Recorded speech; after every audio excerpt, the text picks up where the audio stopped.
Fala pessoal, boa tarde. Eu espero que vocês estejam bem. Na aula de hoje nós vamos dar sequência a alguns conteúdos relacionados aos aspectos demográficos do espaço mundial. Como vocês sabem, nós estamos analisando alguns aspectos e em vídeos anteriores nós falamos, por exemplo, da quantidade de população, dos países populosos, densidade demográfica.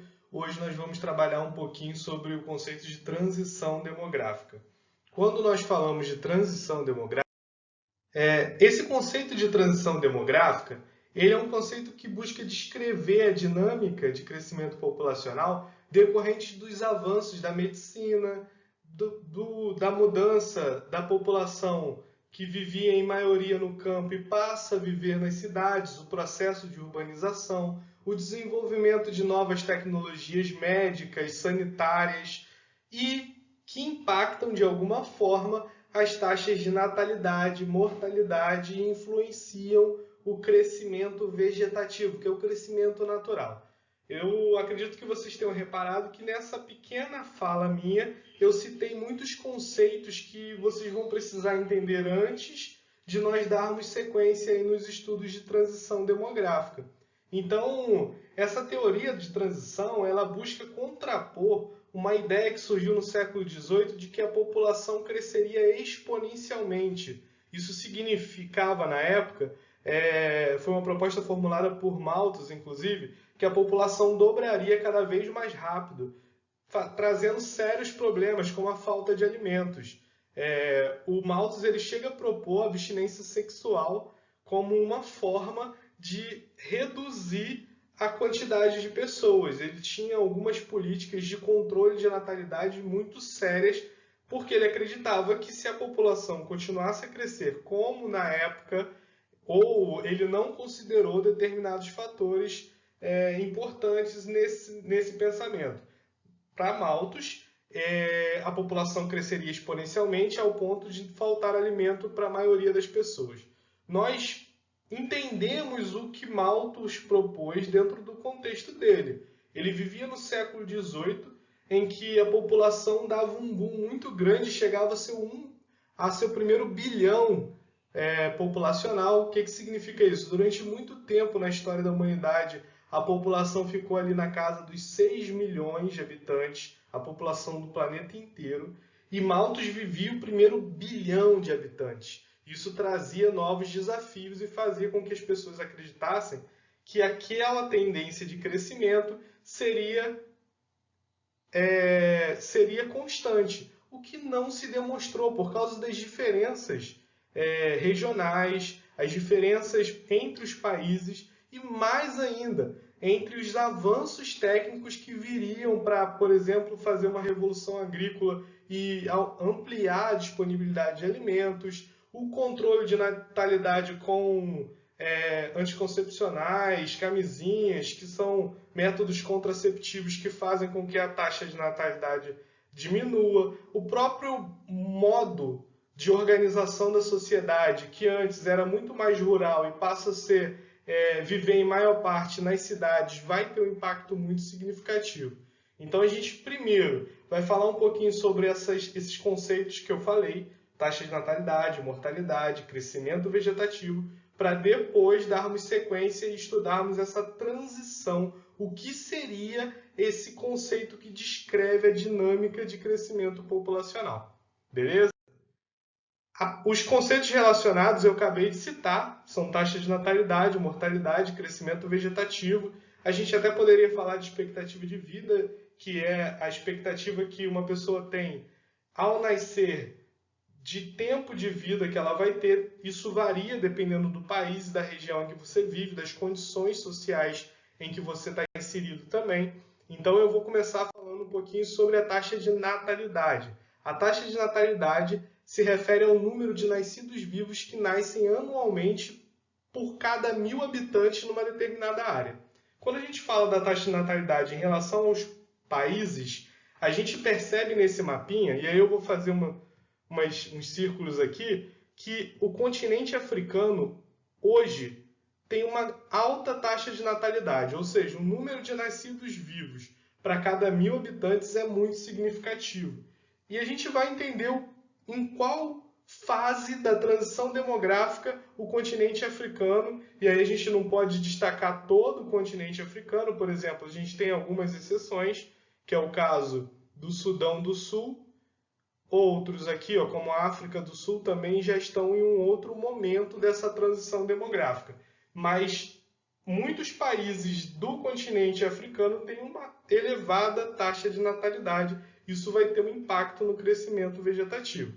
No caso dos outros continentes, a gente tem aqui, por exemplo, a Bolívia com uma taxa um pouco mais elevada do que os países que fazem fronteira, o Equador e o Peru também. O próprio México tem também uma taxa de natalidade maior do que alguns países ali da América do Norte, como Estados Unidos e Canadá. A gente tem a Mongólia aqui na Ásia com uma taxa de natalidade também mais elevada.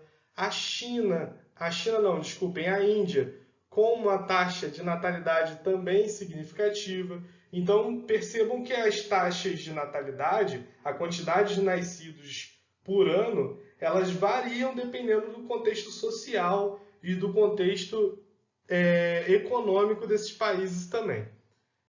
Um outro conceito importante é a taxa de mortalidade, que é o total de mortos por ano a cada 1.000 habitantes.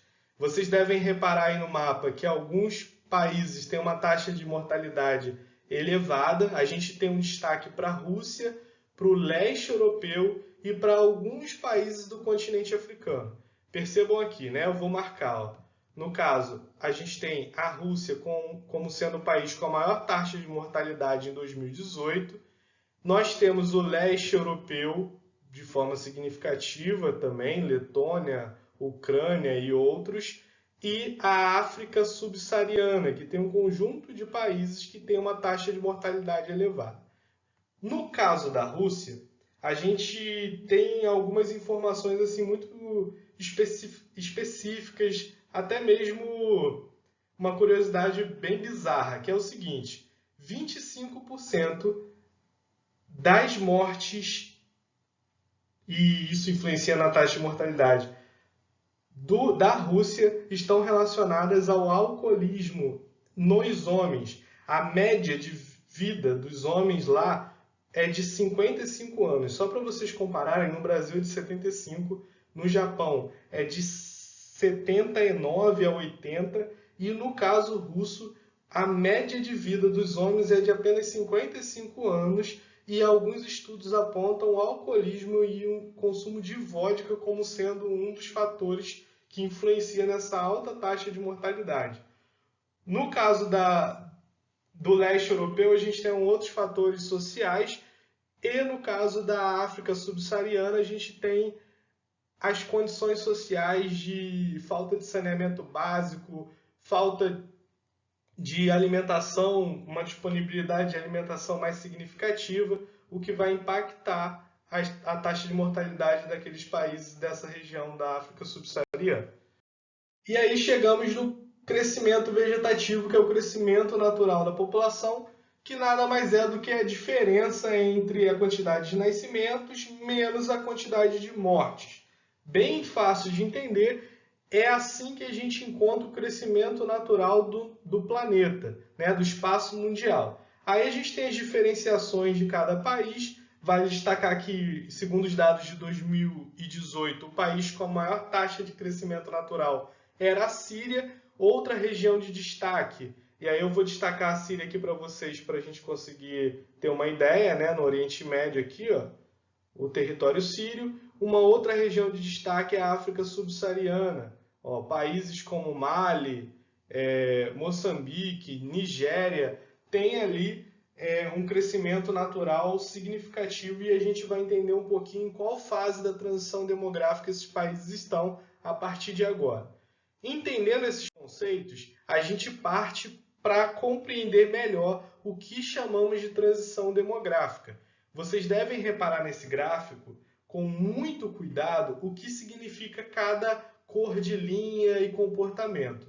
Percebam o seguinte: a gente tem um eixo vertical, que significa a proporção, né, o tamanho dessas taxas, e o eixo horizontal, que significam as fases e os momentos em que essas taxas, a dinâmica e de comportamento do crescimento populacional. Vamos lá. Numa primeira fase, não sei se vocês conseguem reparar, eu vou tentar marcar aqui para ficar mais nítido, nós temos a linha azul representando a taxa de natalidade, a linha vermelha representando a taxa de mortalidade, o crescimento da população está expresso na linha verde e o total dessa população na linha roxa. A gente, analisando o comportamento dessas taxas, começa a entender o que cada fase representa. Por exemplo, no caso da fase 1, a gente chama ela de pré-transição, onde a maior parte dos países que vivem essa fase são de economias rurais. Então, a maior parte da população vive no campo. A característica da pré-transição é a taxa de natalidade alta, muitos nascimentos, mas uma taxa de mortalidade também elevada, o que faz com que o crescimento seja pequeno. A gente vai ter, então, essas duas taxas num ponto elevado, como vocês podem observar aqui no mapa, essas duas taxas com comportamento elevado, mas o crescimento na linha verde sendo baixo, porque o crescimento, como nós vimos, é a diferença entre as duas taxas, então o crescimento vai ser baixo. O que faz com que esses países tenham taxas de nascimento elevadas? Primeiro, em economias rurais é comum o baixo custo de formação do indivíduo, porque as famílias, é o famoso só colocar água no feijão, né? As famílias acabam vendo o filho como mão de obra. Esse filho ele vai poder trabalhar e também existe a consequência do baixo desenvolvimento contraceptivo. Não tem muitas informações ou acesso a anticoncepcionais, camisinhas, e a população não consegue fazer um planejamento familiar da quantidade de filhos de uma forma mais sólida, né? O que faz com que a gente tenha muitos nascimentos. Agora, por que o crescimento é baixo se tem muitos nascimentos? O crescimento é baixo porque a mortalidade também é elevada nessa fase. A gente tem um pouco acesso à medicina. Os países mais pobres, ou historicamente, quando a gente olha para o Brasil do início do século XX, por exemplo, do século XIX, o pouco acesso à medicina faz com que a mortalidade se eleve. O pouco acesso ao saneamento básico também. O acesso à água tratada, a esgoto tratado, faz com que as pessoas morram mais. A oferta instável de alimentos é uma outra questão. A gente não ter acesso a alimentos adequados faz com que a nossa saúde fique mais frágil e a mortalidade é influenciada também. Além de guerras e epidemias. Vocês devem estar vivendo esse momento e sabem que se a gente não tem o acesso à medicina, a hospitais, a leitos, UTIs, vacinas, a gente acaba ficando refém aí de doenças que exterminam boa parte da população, e guerras também causam uma elevação na taxa de mortalidade muito significativa. Então, muitos países passaram, basicamente todos os países passaram pela essa pré-transição. Como nós vimos, a maior parte dos países elas já deixaram a primeira fase para trás e estão na segunda fase que nós vamos ver adiante. Na segunda fase, nós chamamos ela de transição. A fase de transição é quando a maior parte da população está migrando numa migração entre o campo e a cidade. Existe esse processo de urbanização nesses lugares em que a taxa de natalidade continua elevada, ou seja, as pessoas continuam tendo filhos, mas a mortalidade cai por causa do acesso à medicina de modo geral, e aí com sistemas públicos de saúde, campanhas de vacinação, a medicamentos como antibióticos, e também existe uma estabilização da oferta de alimentos. Os alimentos, por causa, por exemplo, da revolução nos transportes, acabam chegando com maior facilidade a essas pessoas, né? A revolução agrícola, com técnicas que aumentam a produtividade, fazem com que os alimentos fiquem mais disponíveis. Nesse período, eu não sei se vocês repararam aqui, nós temos o seguinte comportamento. Nós temos, na segunda fase, uma mortalidade que cai vertiginosamente. Nós temos uma natalidade que até tem uma queda, mas não muito significativa, ela continua elevada, mas como a diferença entre mortalidade e natalidade cresceram por causa da baixa da mortalidade, nós temos um crescimento vegetativo muito significativo. Isso ocorreu no Brasil na década de 40, 50. O Brasil vivia a sua segunda fase. Alguns países no mundo, como a Síria, como nós vimos, alguns países da África subsaariana, como a Nigéria, Moçambique, o Mali, vivem esse momento da segunda transição, em que a população está tendo um pouco mais de acesso a técnicas médicas, à saúde pública, a campanhas de vacinação, a oferta de alimento começa a se estabilizar e isso faz com que a mortalidade caia. E aí o crescimento natural da população é mais elevado. Eu espero que vocês estejam entendendo até aqui. Na terceira fase, que a gente continua no processo de transição, a população já é de maioria urbana. O que significa isso? A maior parte da população vive nas cidades. E aí a gente tem um segundo efeito dessa transição, que já é a taxa de natalidade em queda com a taxa de mortalidade baixa, estável, já que as pessoas já tinham acesso à saúde, a saneamento básico. Vale destacar que existe uma diferenciação interna entre os países. No Brasil, por exemplo, metade da população não tem acesso a saneamento básico. Existem lugares em que a mortalidade é mais elevada, mas, de modo geral, quando a gente analisa o país como um todo, a gente vê que o maior acesso ao saneamento básico, que antes nem existia, o maior acesso à saúde pública, faz com que a mortalidade se estabilize num patamar baixo. A natalidade na terceira fase passa a cair por causa de alguns fatores. Vou destacar alguns deles. Primeiro, o alto custo dos indivíduos na cidade. Andar pela cidade, consumir na cidade, ter saúde, educação, entretenimento é mais caro do que nas economias rurais. Isso faz com que as pessoas pensem melhor e planejem melhor a quantidade de filhos que vão ter nesse processo, nessa dinâmica urbana.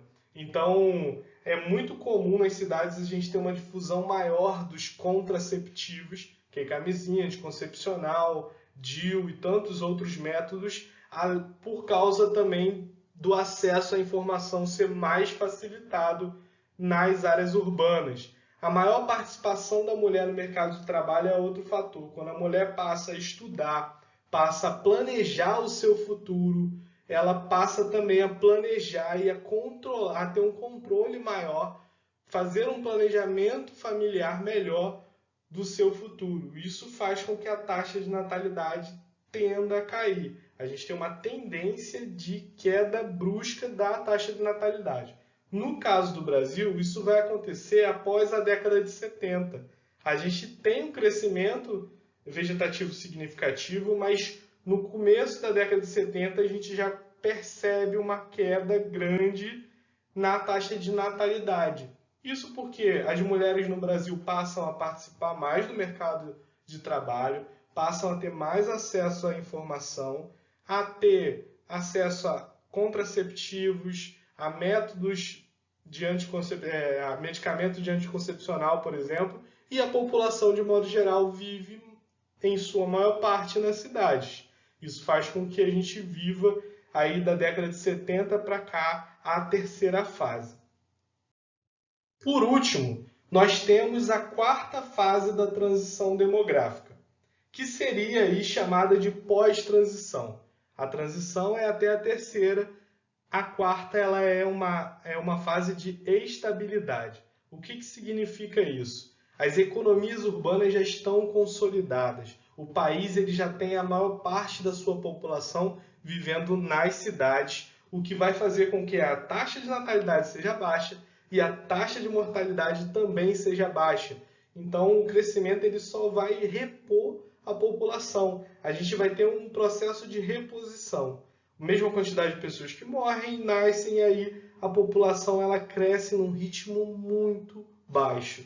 muito pequeno. A gente vai ver que em alguns países que vivem a quarta fase, num processo mais longo, existem casos de decréscimos populacionais. No caso da Rússia, no caso da Alemanha, a gente já tem uma perda populacional em comparação a uma possibilidade de incremento. O crescimento já é negativo. Esses países que têm um crescimento negativo na pós-transição buscam alternativas e incentivos à sua população para que as pessoas tenham filhos, ou seja, um incentivo à natalidade e até mesmo incentivos migratórios, para que as pessoas migrem e participem mais da economia desses países. É importante destacar que o Brasil está entrando nessa quarta fase no momento. Ele tem uma taxa de crescimento populacional de 1%, então ela não é negativa, ela não é zero. O Brasil continua tendo um crescimento populacional ano após ano, mas o ritmo já está bem mais devagar se comparado a 30, 40 anos atrás. Então a gente poderia dizer que o Brasil já começa a entrar nessa quarta fase de pós-transição. Olhando então o geral, a gente começa a perceber que existem dois momentos de baixo crescimento. Num primeiro momento é porque muita gente morre e nasce, e aí o crescimento é baixo. E no último momento, nós temos pouca gente nascendo e pouca gente morrendo. E aí o crescimento também é baixo. Os países que têm uma taxa de crescimento populacional natural mais elevado tendem a estar na fase de transição, seja na fase 2 ou na fase 3. É possível que esses países estejam vivendo um momento de transição ainda. E aí eu destaco de novo o caso da Síria, o caso dos países da África subsaariana. Eu espero que vocês tenham entendido esse conceito, porque ele é muito importante para a gente perceber que o espaço mundial tem muitas diferenciações. Os países são diferentes. As condições de vida nesses países são diferentes. A cultura é diferente. A gente viu no caso da Rússia, né? A taxa de mortalidade elevada por causa do consumo de álcool excessivo, que pode vir a ser uma realidade no Brasil se a gente não tiver determinados cuidados. Outras áreas têm uma taxa de mortalidade elevada pela falta de acesso ao saneamento básico, como água potável e acesso ao esgoto tratado, o que faz a gente pensar também que viver no Brasil em áreas em que o saneamento básico é precário ou inexistente faz com que as pessoas vivam menos. Então é legal a gente perceber que, dependendo das condições de vida, do modo de vida dessas pessoas, o comportamento de crescimento populacional se altera, muda. Ele não é igual em todo o espaço mundial. Depende das condições de vida da população de cada país. Então eu espero que vocês tenham gostado e entendido. Eu peço, por favor, que se vocês gostaram do vídeo, vocês cliquem no gostei, se inscrevam no canal, deixem um comentário com algumas críticas, sugestões, por favor, porque é muito difícil falar para a câmera. Eu, como professor, estou sentindo muita falta da sala de aula e ter o feedback de vocês falando se a aula foi boa, se vocês conseguiram entender o conteúdo, e aí podem ser sinceros daquele jeito que eu sei que vocês são, vai ser muito importante para eu saber se vale a pena continuar gravando ou não, beleza? Então eu espero do fundo do coração que vocês aproveitem o conteúdo desse vídeo. Um abraço, até a semana que vem com outro conteúdo, com mais vídeos se vocês quiserem. Um beijo, se cuidem e tchau!